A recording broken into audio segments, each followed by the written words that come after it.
The encounter that Loki and Thanos have is definitely, the atmosphere is loaded with tension, shall we say. No spoilers. Is Loki a friend or a foe in Avengers Infinity War? We thought we knew the answer, but after interviewing Tom Hiddleston, we're not so sure. We sent Nerdist correspondent Markia McCarty to speak with the cast, and Tom Hiddleston reflected a bit on how the trickster god views himself and the sketchy things he does in the name of messing with Thor. Every villain is a hero in his own mind.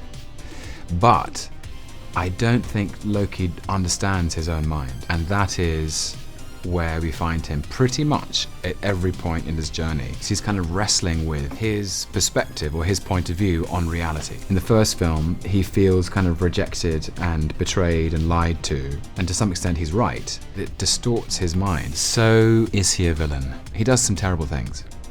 So he tried to subjugate the Earth. Earth subjugation is definitely a strike in the villain box. But in my head, I think he's just misguided and in need of redirection. When we last saw Loki, he stole the Tesseract again, and he's seen handing it over to Thanos in the Infinity War trailer, suggesting he might be going back to his villainous roots. Or was that just a red herring? Do you think it's the real Tesseract? Loki is the shapeshifter, the master of transformation and illusion. So technically, it could be a fake. Let's draw an analogy here. So some people at Easter, they just see the chocolate egg and they have to eat it all. And I think that's kind of what Loki's like with the Tesseract. I don't know why I drew that analogy, because orange chocolate it doesn't have the power to alter reality, which I believe the Tesseract does. Nice try, Hiddles McRiddles. If you look back at Loki's relationship with Thanos, this seems like Loki is trying to cover his butt. You're quite right. They have an extraordinary and storied history. Loki and Thanos had struck a bargain, and Thanos had lent Loki the scepter containing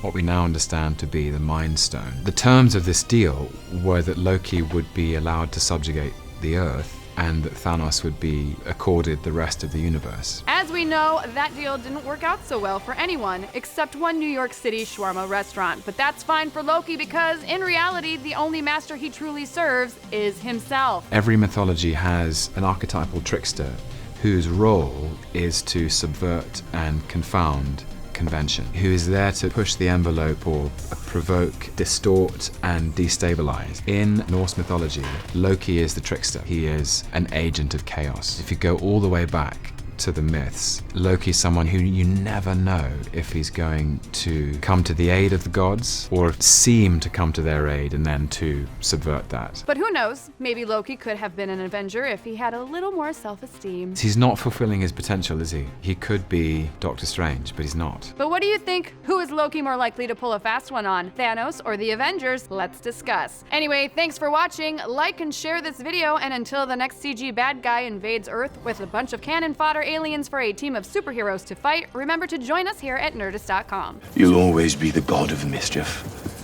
but you could be more.